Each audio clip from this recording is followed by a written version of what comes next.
Medical malpractice laws can vary widely from state to state, particularly as it relates to statute of limitations, the legal process, liability, and damages. And if you are a doctor practicing in the Hoosier state, you already know that Indiana is one of the most doctor-friendly states to practice in. But it does have its complexities. In this episode, we're going to talk about the Indiana Medical Malpractice Act, the Patient Compensation Fund, and we're going to explain how the cap on damages works to protect Indiana doctors and keep malpractice rates low.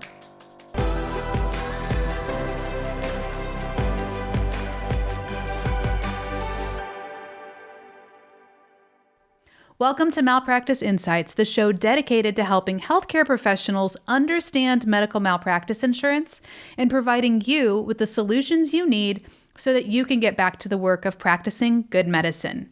My name is Jennifer Wiggins, CEO of Aegis Malpractice Solutions, and I'm so glad you've joined us today.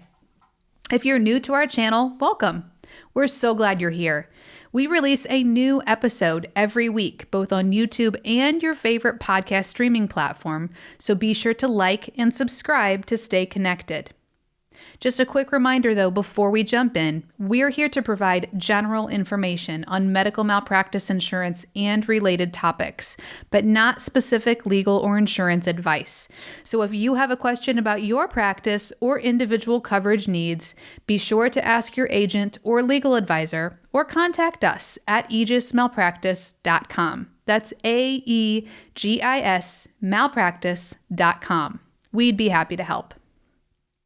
On today's episode, we're going to do things a little bit differently. Today, I will be answering some of the most frequently asked questions about the Medical Malpractice Act and the Indiana Patient Compensation Fund, and explain what this really means for you as a medical professional. So let's get started.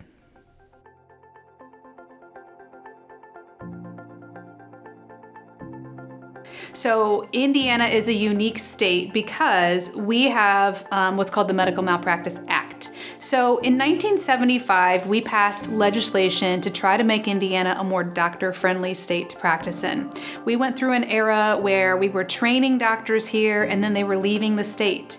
So our governor at that time was trying to find a way to retain the talent, increase the quality of healthcare providers in Indiana, make sure patient care is excellent. And so the Medical Malpractice Act was instituted in 1975. Indiana was the first state to actually pass tort reform. And so we were kind of the seminal state to lead that charge to try to keep claim payouts at a more reasonable amount and keep doctors' premiums lower. So the Medical Malpractice Act essentially created a cap on damages. So no physician can be sued for more than $1.8 million in the state of Indiana. It also implemented the Patient Compensation Fund, which adds an excess layer of coverage to keep doctors protected.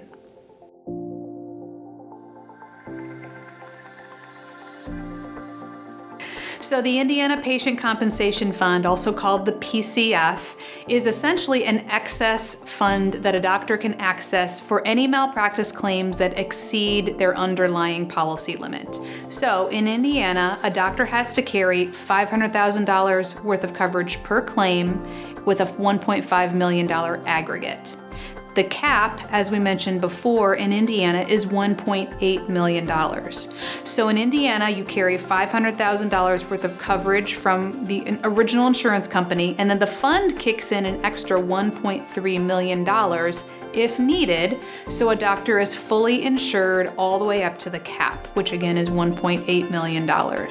So when you're in Indiana, your premium is really made up of two numbers. So you pay the premium to the carrier for your underlying insurance, and then you also have to pay a surcharge. And the surcharge is what enrolls you in the Indiana Patient Compensation Fund and makes you a qualified healthcare provider.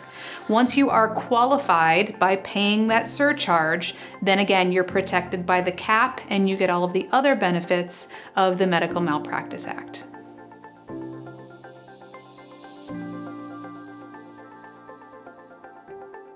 Yeah, so as we mentioned, the premiums in Indiana are really 2 in 1. So you pay a premium to the carrier and then you pay a surcharge to the Indiana Patient Compensation Fund.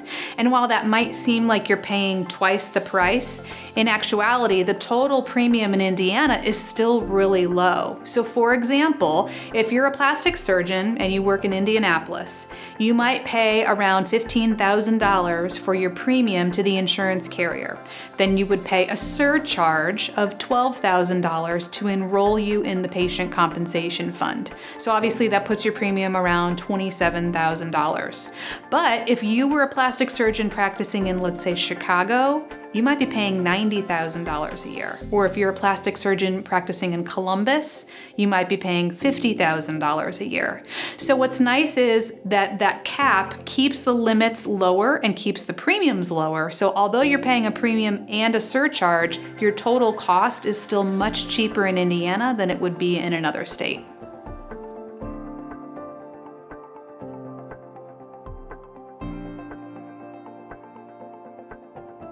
So one of the other benefits of the Medical Malpractice Act is the Patient Compensation Fund's medical review panel. And what that means is essentially this. If a doctor gets sued in Indiana, before that case can actually go to court, it first has to filter through the medical review panel process. The review panel is made up of 3 physicians of the same specialty. So if it's, let's say, an orthopedic surgeon that's been sued, they will select 3 other orthopedic surgeons randomly from across the state that would serve on the panel and review the facts of the case. And the panel really is just vetting the details to ensure that it's an actual legitimate case that needs to be heard in court. So what they'll do is they'll review the facts of the case and then they'll determine if there's malpractice, if there's no malpractice, or if it's inconclusive. From that point then, only the legitimate cases would move forward to go to court. The cases that are determined to be no malpractice usually end right there at the panel process. So it's another really great way to ensure that there aren't as many frivolous cases going to court here in Indiana. It's really only the true issues that actually get to be heard, and that again makes sure that doctors are protected, patients are protected, and only the legitimate cases are the ones that are going to court to be reviewed.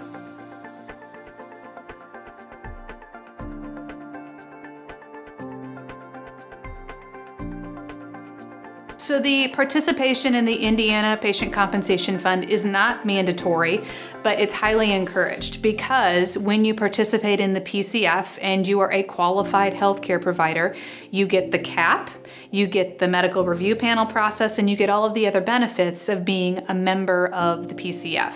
So while you don't have to do it, it's highly encouraged because again, it keeps your premiums lower, you get the cap, you get the panel, and it's just overall safer for you to practice within that. If you choose not to, again, you don't have to, but you would have to carry higher malpractice limits to make sure that you can comfortably practice in the state of Indiana. So since you wouldn't get that cap, you would want to make sure you carry higher policy limits to make sure that you're protected.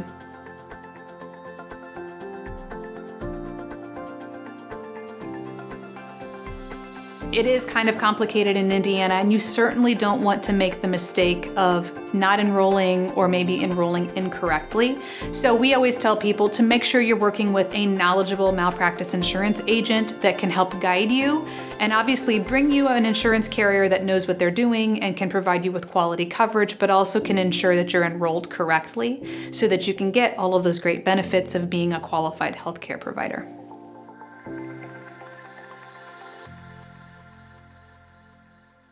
If you have any questions on this topic or you want to make sure that you're covered appropriately, click the link in the description box below where you can connect with us via phone, email, or chat today. And if you're listening, please visit us online at aegismalpractice.com. That's AEGIS malpractice.com.